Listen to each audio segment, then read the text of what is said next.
नमस्कार दोस्तों, स्वागत है आपका हमारे चैनल पर, जहां हम आपको इन्वेस्टिंग और फाइनेंशियल प्लानिंग से जुड़ी सभी जानकारी देते हैं। आज की वीडियो में हम एसबीआई म्यूचुअल फंड की एसडब्ल्यूपी स्कीम के बारे में जानेंगे। हमारी आज की वीडियो कमेंट बेस्ड होने वाली है। हमारे चैनल के एक व्यूअर हैं जो जानना चाहते हैं कि ऐसा कोई एसडब्ल्यूपी प्लान है जिसमें रिटर्न बेशक कुछ कम मिले लेकिन रिस्क ना हो। तो आज की वीडियो में हम ऐसे ही फंड के बारे में जानेंगे कि कौन सा वह फंड है, उस फंड का ओवरव्यू, उस फंड की पास्ट परफॉर्मेंस, और हम कैलकुलेशन भी करेंगे कि 20 वर्ष तक यदि एसडब्ल्यूपी रेगुलर रखी जाए तो कितना अमाउंट विड्रॉ कर लेंगे और फाइनल बैलेंस क्या होगा। तो दोस्तों, वीडियो को लास्ट तक जरूर देखें, और यदि चैनल पर फर्स्ट टाइम विजिट कर रहे हैं तो चैनल सब्सक्राइब जरूर कर लें, क्योंकि इस तरह के कंटेंट चैनल पर रेगुलर मैं लाता रहता हूँ। फंड के बारे में जानने से पहले हम इस पर चर्चा करते हैं कि यदि कोई व्यक्ति किसी एसडब्ल्यूपी प्लान में इन्वेस्ट करता है तो किस उद्देश्य से वह इन्वेस्ट करता है। Number 1, monthly income. SWP plan में इन्वेस्ट करने का मेन पर्पस अपनी इन्वेस्टमेंट से हर मंथ रेगुलर इनकम लेना है। Number 2, protect capital from inflation.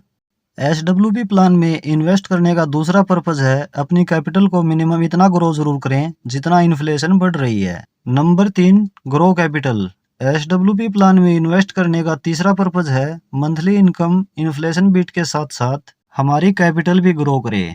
अगर हम एसडब्ल्यूपी किसी इक्विटी फंड में शुरू करें तो हमें मंथली इनकम भी मिल सकती है, इन्फ्लेशन भी बीट हो सकती है और हमारी कैपिटल भी ग्रो हो सकती है। लेकिन इक्विटी म्यूचुअल फंड में रिस्क भी बहुत ज़्यादा रहता है। आज हम जो फंड सिलेक्ट कर रहे हैं वह है SBI conservative hybrid fund direct growth. यदि हम इस फंड में इन्वेस्ट करते हैं तो हमारी इन्वेस्टमेंट इस फंड में इक्विटी और डेब्ट इंस्ट्रूमेंट दोनों जगह इन्वेस्ट होगी। हमारी टोटल इन्वेस्टमेंट का 10% से 25% तक इक्विटी में इन्वेस्ट होगा और 75% से 90% तक डेब्ट इंस्ट्रूमेंट में इन्वेस्ट होगा। Fund overview. इस फंड का एयूएम है 10,030 करोड़ रुपए। एनएवी इस फंड की 75 रुपये 93 पैसे है। एक्सपेंस रेशियो इसका 0.62% है। एग्जिट लोड 1% लगेगा यदि 10% से ज़्यादा यूनिट्स एक वर्ष में ही रिडीम करें। एसआईपी मिनिमम इस फंड में 500 रुपये पर मंथ शुरू कर सकते हैं। लमसम मिनिमम 5,000 रुपये कर सकते हैं। यह फंड 11 वर्ष 10 महीना पुराना है। Asset allocation. इस फंड में इक्विटी में एलोकेशन 23.5% है, डेब्ट में एलोकेशन 73% है, कैश में एलोकेशन 2.7% है, इक्विटी में लार्ज कैप में एलोकेशन 7.7% है, मिड कैप में एलोकेशन 3.7% है और स्मॉल कैप में एलोकेशन 12.1% है।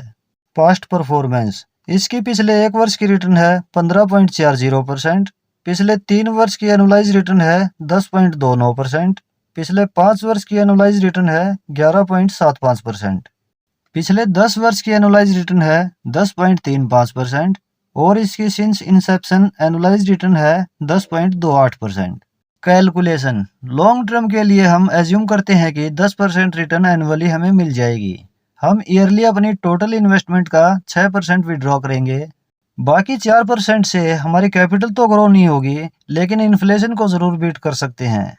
टोटल इन्वेस्ट 30 लाख रुपए, विड्रॉ 15,000 रुपये पर मंथ, रिटर्न 10%, ड्यूरेशन 20 वर्ष। 20 वर्ष में टोटल विड्रॉ कर लेंगे 36 लाख रुपए और 20 वर्ष बाद फाइनल वैल्यू हो सकती है 94,08,611 रुपये।